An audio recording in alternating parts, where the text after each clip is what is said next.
Thank you for coming to our last talk program of the Dhaka Art Summit. And I'm Ruxmini Ridwana Q. Chaudhary, curator of the Samdani Art Foundation, and always assisting the beautiful Dana Campbell here.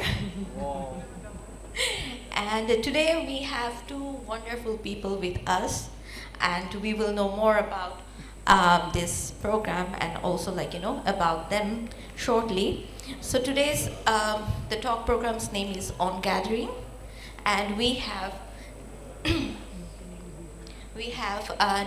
Nikima Jagudajev, if I have pronounced it right. Okay, Nikima Jagudajev. She is a process-based artist who looks at social forms, social relationship as a spatial relationship and how we assemble in fulfilling and considerate ways. And before going to her, we have the wonderful Helena Kritis, who is a curator at WIELS Center for Contemporary Art in Brussels, and she is also a member of the short film selection committee for the International Film Festival Rotterdam since 2017.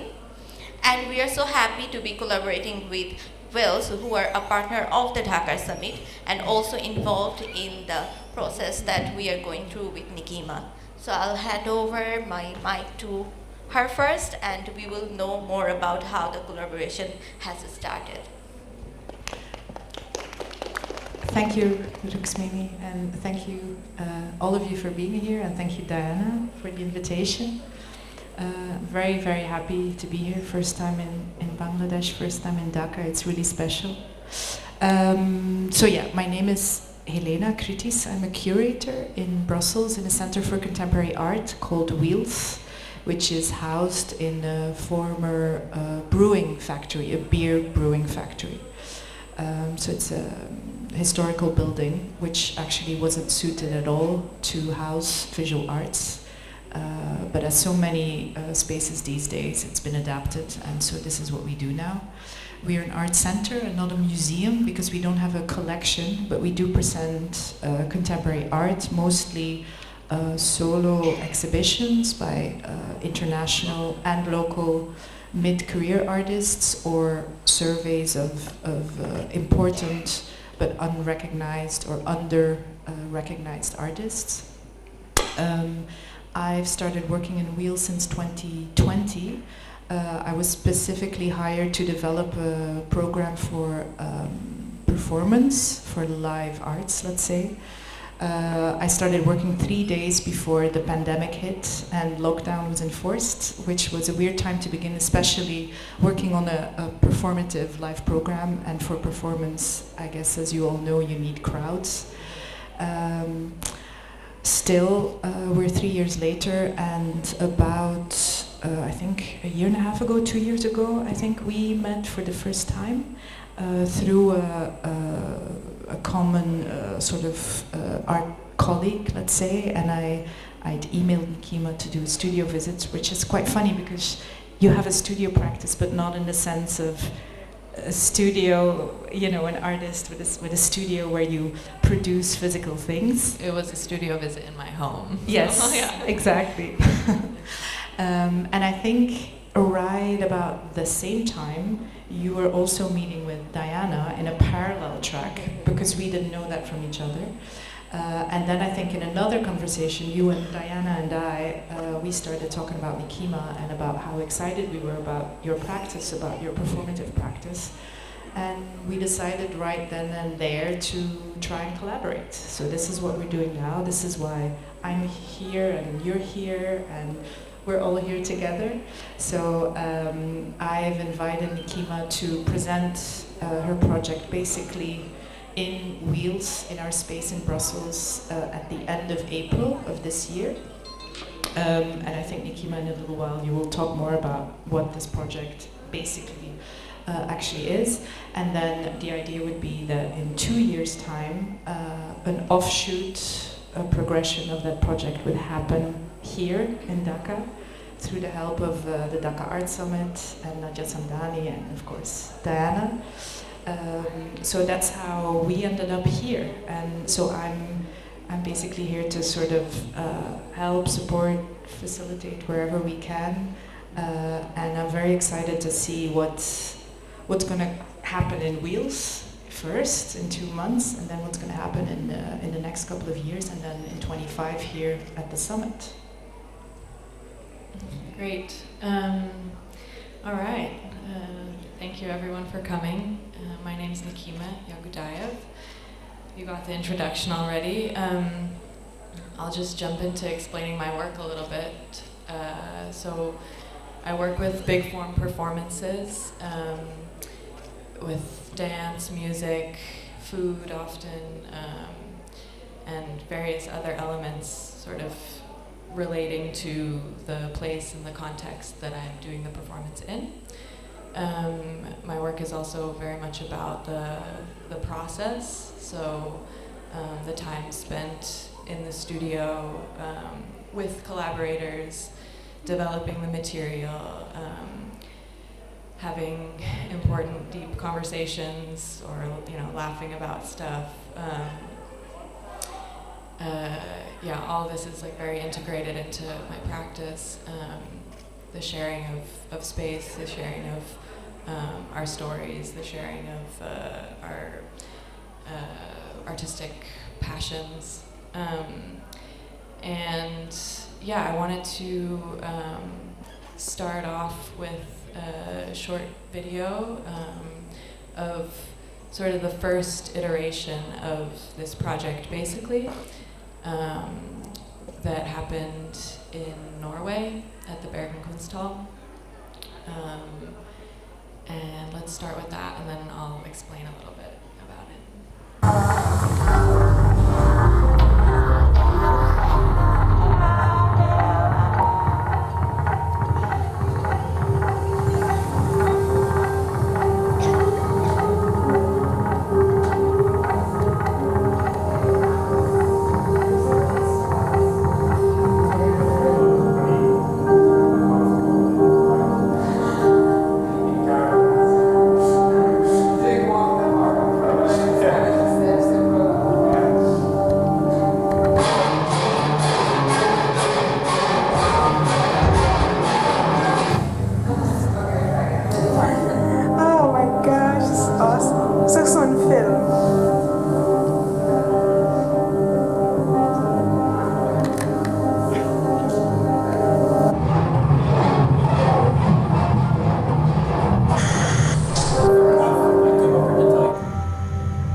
So yeah, I'll contextualize that a little bit.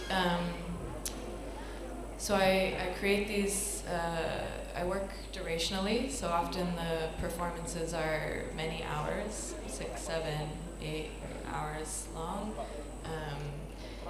often many days in a row, and so each collaborator, each performer has a sort of grab bag of material. So they have multiple dance phrases that they know, as well as musical scores, some of which you saw here, the electric guitars, also their acoustic guitars pieces. There's also these kind of Ableton soundscapes that come in and out, and then often we work with DJ as well, so sometimes these more dance tracks will play. And then in this context, we were also working a lot with the video cameras. So, and also I will mention that in this particular context, it was during COVID, so I actually wasn't even there. So at some point, you saw video of a video. So I was sort of existing on a screen, and actually in my home. Speaking of my studio being at home. So we were working also with the video cameras here, and these video cameras just lived in the space in the performances, and anybody could pick these cameras up and take video of whatever they wanted at any time, both performers or visitors, and so we're kind of collecting this archival material. And the choreography is very much set up like a game. So there are these sets of rules that are integrated into the choreography that allow people to, keeps people from being able to move, or there's moments where people get stuck and they need to be saved by another performer, or they have to stay in a certain position until somebody else, until something else happens, which then triggers this kind of, new possibilities to take place. That was something that I found really beautiful when I saw the performance for the first time, because as a spectator, you come into that, and it's sort of like it's chaos. You come into it, and it's durational. It's hours and hours, and you watch the performers, and you don't quite know what's happening. And then if you take the effort to stay, all of a sudden you start picking up on those phrases, because you see certain things repeated. Right. I remember this one thing, two performers hugging, and then they would take each other's hand, and then they would walk out the door. And you see that repeated. All of a sudden you see it, and it clicks, and you're like, okay, so this is a phrase. So when this happens, that will happen. Right. And so you start locking into the choreography. And of course, it asks of the audience to be attentive and to sit with the performance and sit with the duration. But then if you do, actually, it's very rewarding, I think. Yeah.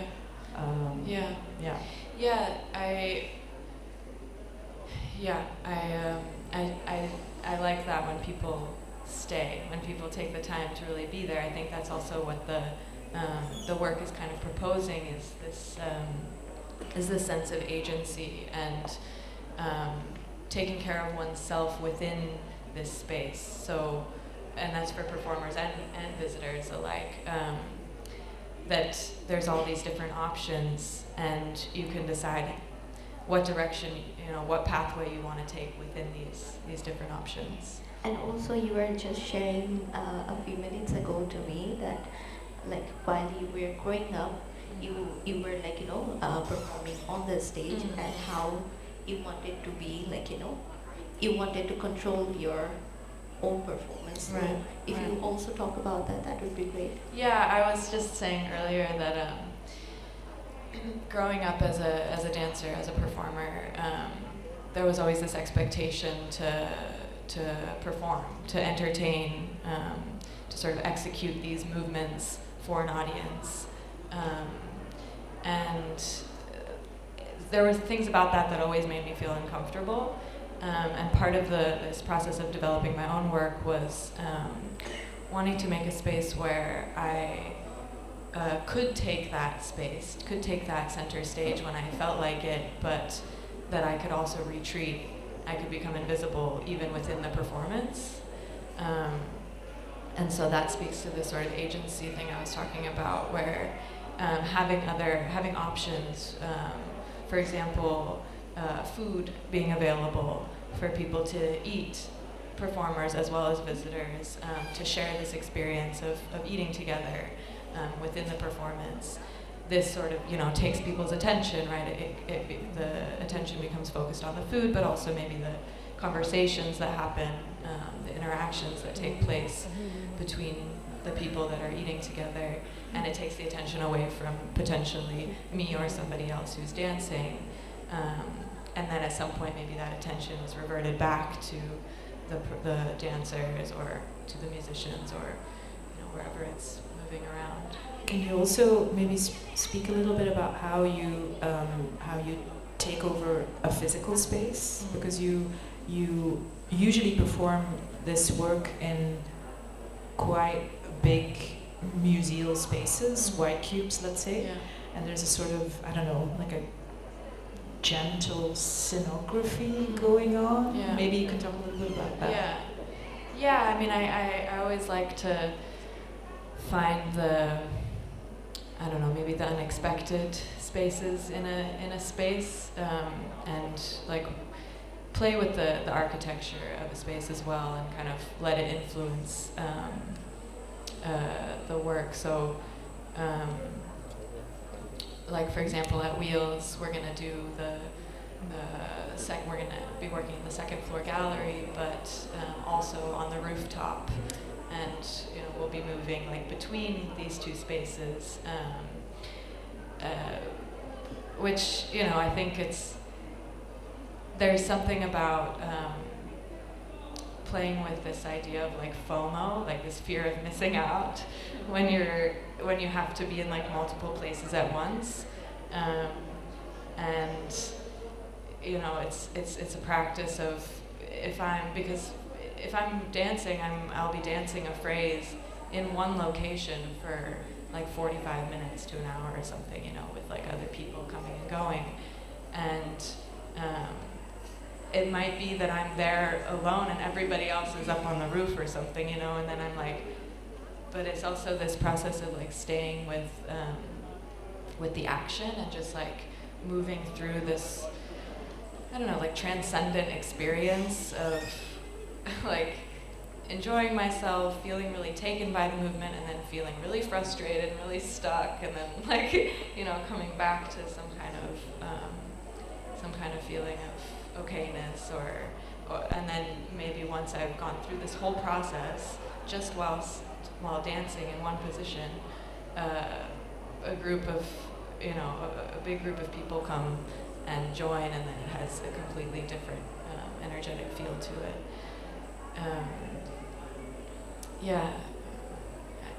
You were, because the invitation from the Dhaka Art Summit went out for you to do this work here, which of course, I mean, it's a whole different, a very different context than the one that you've performed the piece in so far.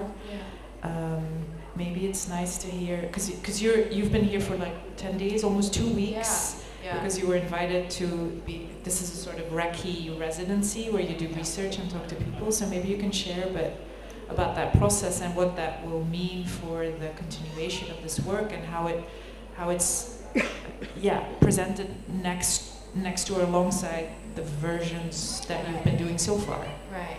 Yeah. I've had this like amazing opportunity to just be here now for the duration of the summit, as a sort of site visit, small residency kind of, to prepare to do this project in 2025.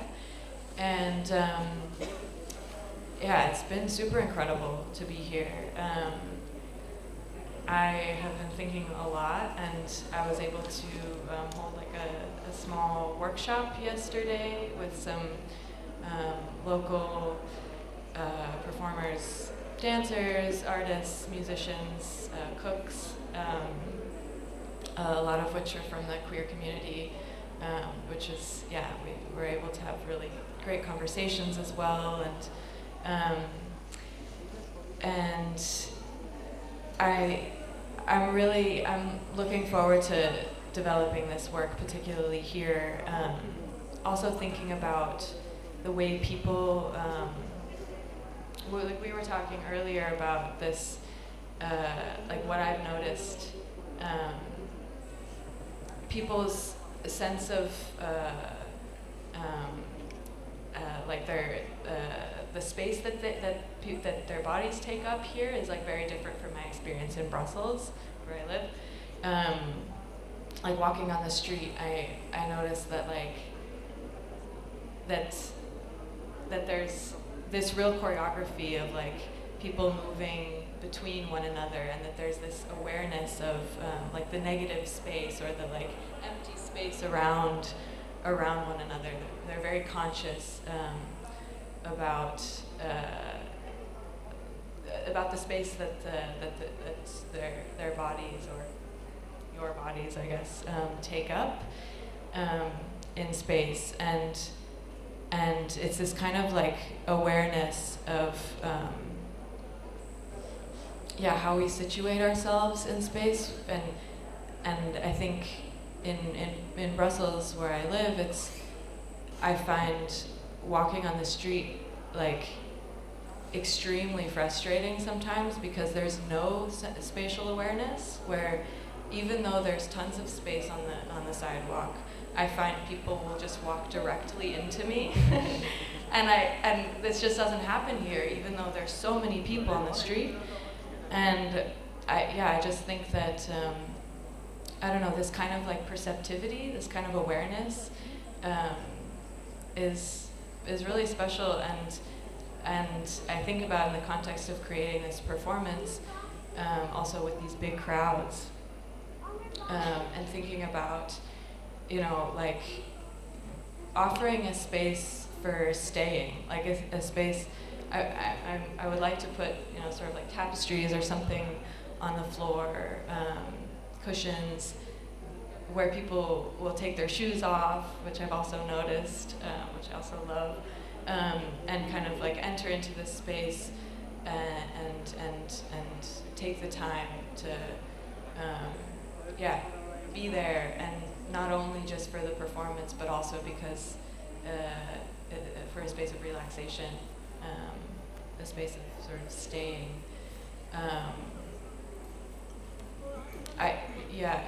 I'm just gonna add a little bit more about this. Like when you introduced me, you said this thing about this interest of mine of social relations as spatial relations, and I really think about that, like the conversations that we have, the interactions that we have with one another, the way that we move our bodies, the way that we place ourselves in relation to one another. This is all like embodiments of our relationships to one another, right?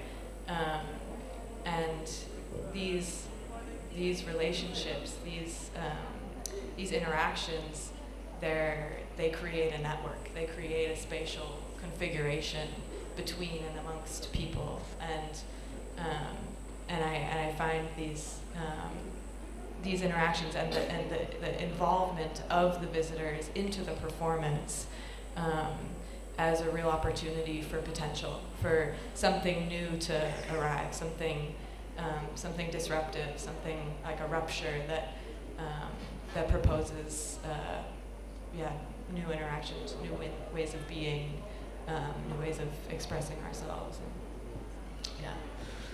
One of the ways that the audience can interact is also through this deck of cards that you've developed, which is also part of the project, and it's maybe nice to talk about that as well. Yeah. So this comes back to the game aspect of the work. So I've been developing this deck of cards with some collaborators that is going to exist within the game of Basically.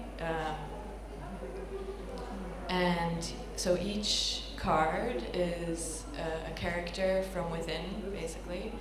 And so some of those characters are dance phrases. For example, we have a dance phrase called zombie. We have a dance phrase called fresh out the oven. we have a music composition called Orbit Arps and another one called Krampus.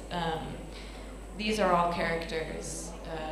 There's a card for each one. And then there's also the dealer or the seam ripper, which is referring to the clothing line that we're making. Or Conduit, which is the performer, or Arrivor, which is the visitor. So there's all these cards, these character cards. There's also there's the figure cards, which are these kind of characters, which are more like these avatars, and then there are the event cards, which are more the material, so the dance phrase, the music phrases, etc. And then there are also these cloak cards, which change the way somebody does a dance phrase, for example. Like maybe it's, speed times 2 or something. So you do the dance phrase double time. So there's a dealer within the performance that, and this dealer changes hands. It's not always the same person. And actually a visitor can also become a dealer. But so the dealer has this deck of cards and then will approach people, both visitors and performers, or wait for people to approach them, whatever. And people will pull these cards and then they will play them on performers and on visitors, imbricating everybody into this sort of bigger constellation of the performance.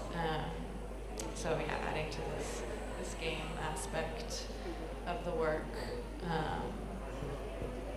Releasing some agency to the audience. Definitely, yeah, precisely. Yeah, and I just feel like, I think that games have a real, propose a lot of potential for, feelings of empowerment, feelings of belonging, feelings of purpose that can offer people within, let's say, a dysfunctional society, like children in a dysfunctional family or adults in a dysfunctional society, the opportunity for developing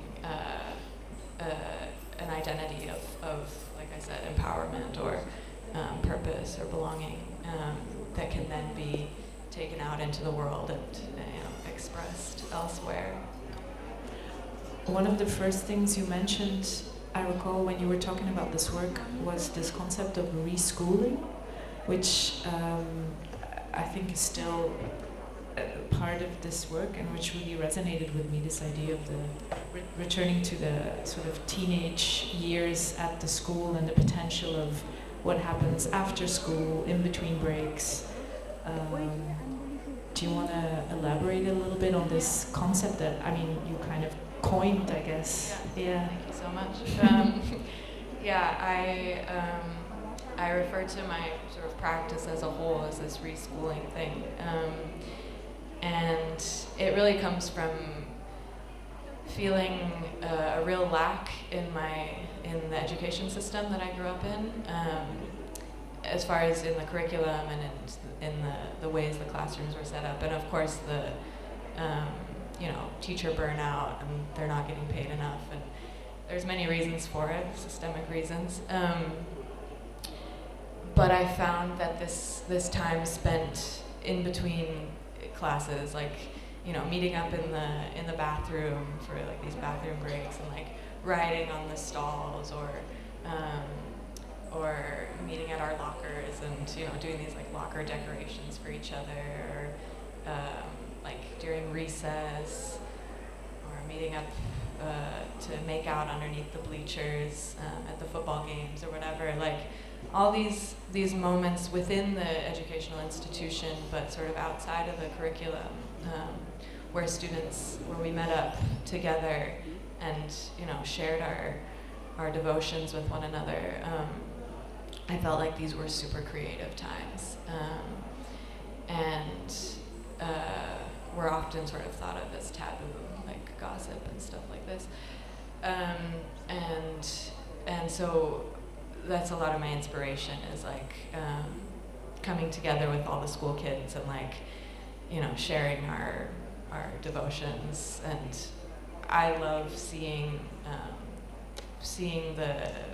what makes people shine, you know, within them. Like if somebody has a passion for playing guitar, and you know, I just want to see that. Like that's what I care about, you know, whatever the passion may be. Yeah, so it's a lot about sharing those experiences. So how do you imagine the process now going into adapting this performance and starting in sort of, well, it will be new workshops here and trying to find like a group of people here that you can start working with? Yeah, so I already had a little workshop yesterday with some local people that I'm really looking forward to working with. I mean, I you know, the project's not for another 2 years, so I'm sure that I'll stay in touch with some of them, and I'll start working on developing some musical compositions together with some local artists,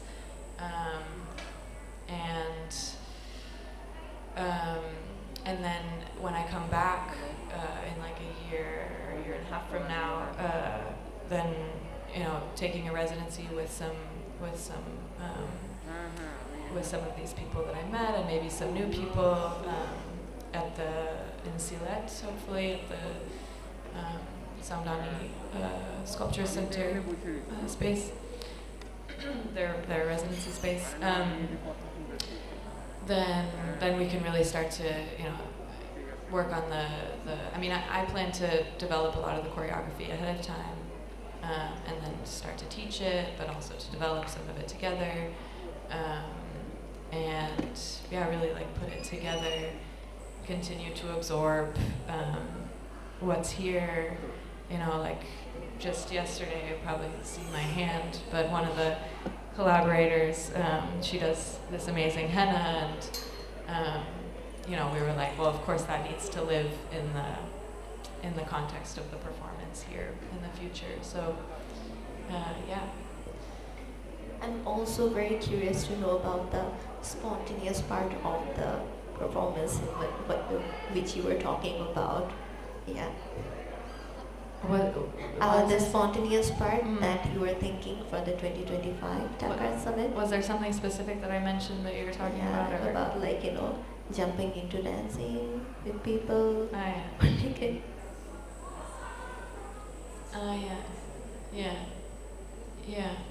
Yeah, I mean, I think, so the timing is always improvised. Like, the thing is that everybody sort of has this grab bag of material, and then they're given this space to propose what they want to do when. So if and that's based off of this choreographic set of rules. Sorry, just.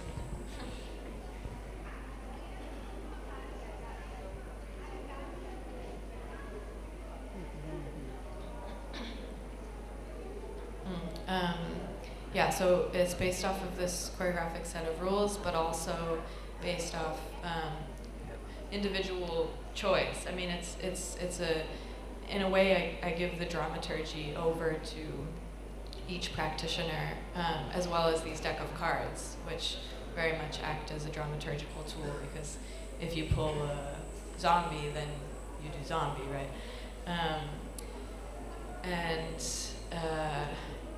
So there's that sort of spontaneity in regards to like when things happen. It can happen at any time. However, you know, like we were also talking earlier with Diana about like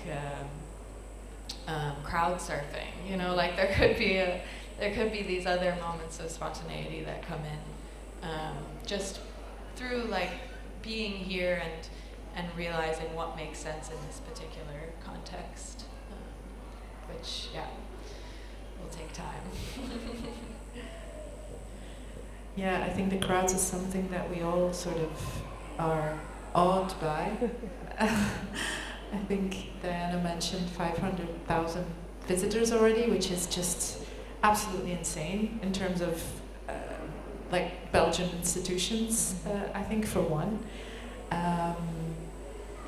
And it's something that I wondered just when we arrived, thinking about your performance and thinking about how subtle it also is in a way, you know?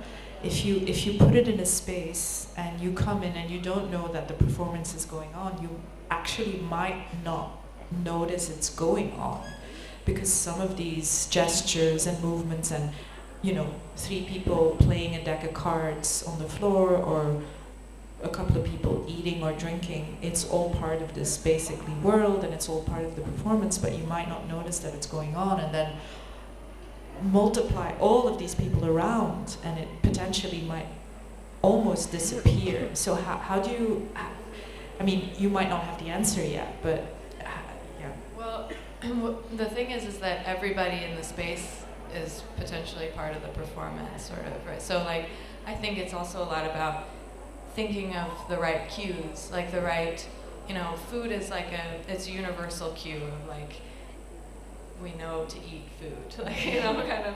So if there's food there, it's like, it's very possible that people will engage with that action of eating the food in the same way that I've noticed here that when there's something comfortable on the floor, people will take their shoes off and sit on it, which is just, yeah, so great, I think. And these kind of cues are the things that I want to pick up on and incorporate, so that even if it's not about, you know, entertaining, like dancing, performing for somebody as a way of engaging them, that there are other aspects like around that will, you know, invite people in without them potentially knowing, you know, this is the subtlety that you're talking about. And then if somebody else walks in and they see a bunch of people just lounging, like then it's already part of the performance, right? Like there's another layer of viewer and performer. I wonder if there's maybe questions from the audience. Yes. I have a question about reschooling. Because when you talked about reschooling, you talked about these positive, creative moments that happened around the institutional curriculum and so on and so forth. But there are also a lot of moments in schooling that are really, in our school memories, that are really unpleasant. And they're not about the curriculum, they're about the way we treated each other in our kind of immature moments of, you know, self-identity, which meant excluding other people and so on. So when you said reschooling, I thought you were going to talk about getting a chance to redo some of those damaging, less good moments. Is that also a part of it? Definitely, yeah, definitely. I think that a part of that is really inviting. It's about inviting like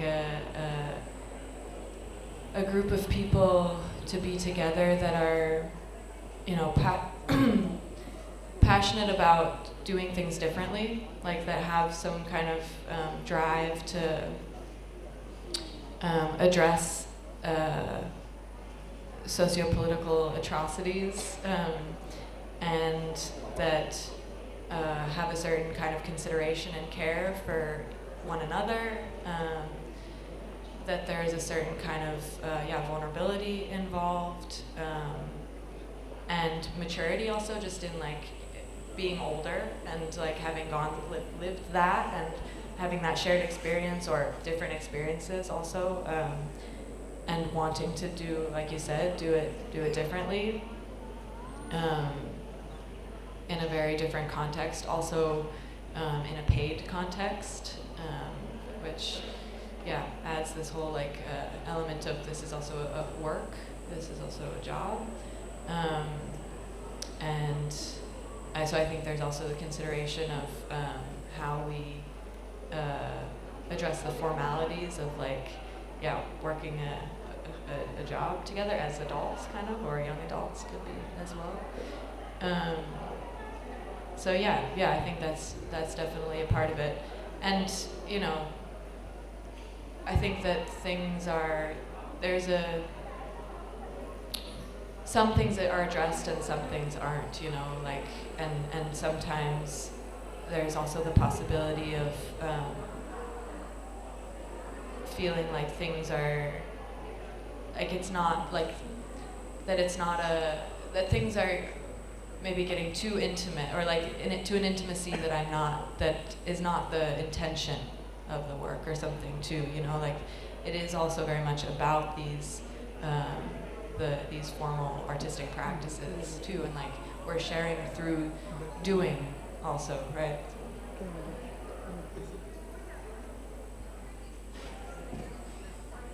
I was going to say, so you don't want it to become therapy. Definitely not. Yeah, that's for sure. Okay.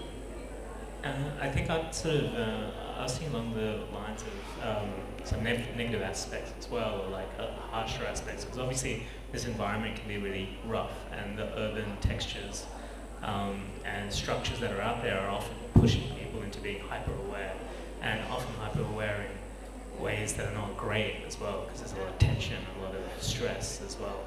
I'm wondering sort of if you're seeing that, and is that sort of something that's already existed in terms of being processed in your practice, or is that something that may arise here? Is that something you've thought about so far, or thinking about?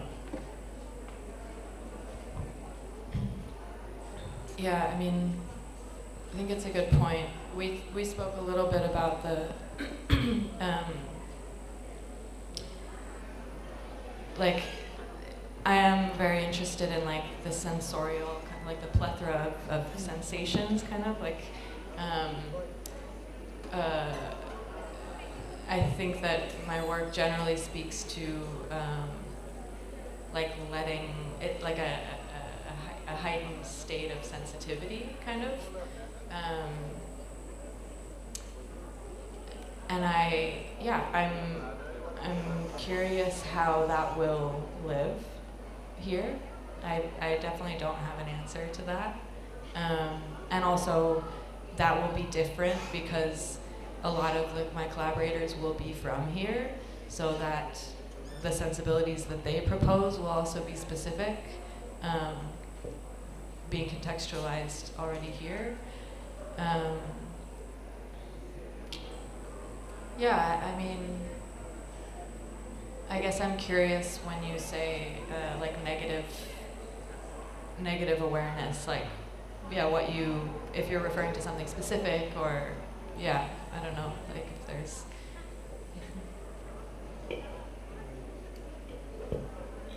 Yeah, I think in terms of sort of how to deal with, you know, often in performance you get this specific sort of specialized space where you can push things maybe further because you know there's a level of safety which can be dealt with.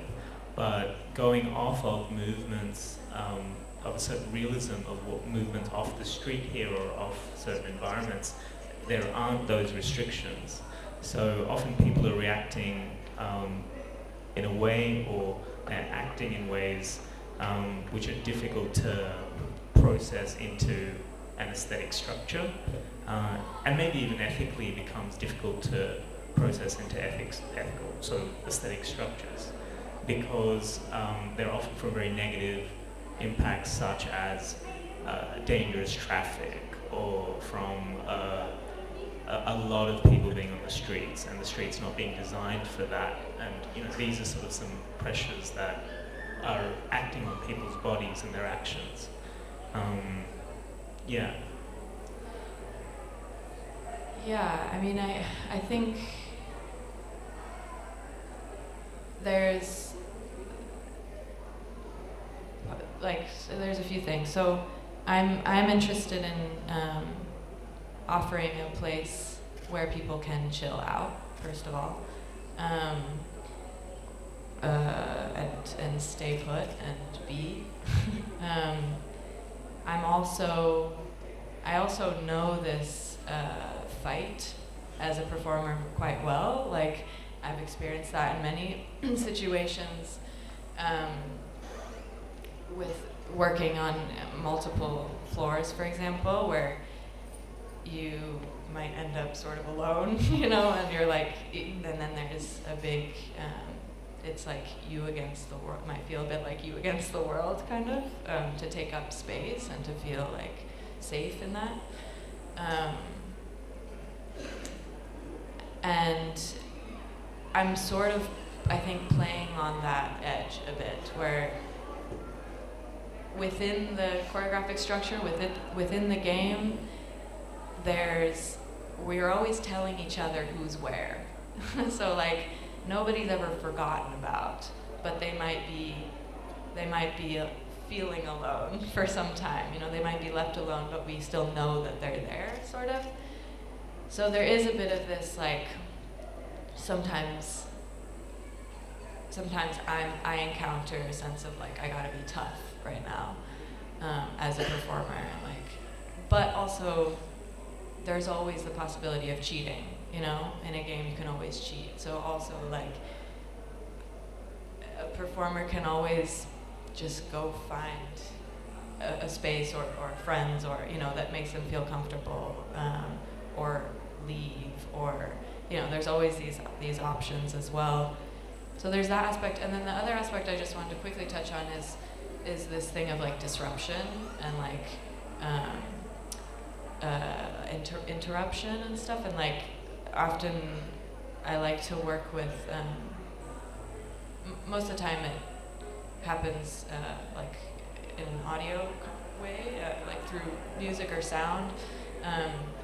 There are just these like super loud kind of things, sounds that stir up the situation sort of immediately,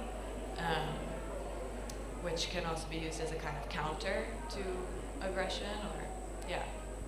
Just some thoughts. I don't think that fully answers your question, but yeah. Anyone has any other questions?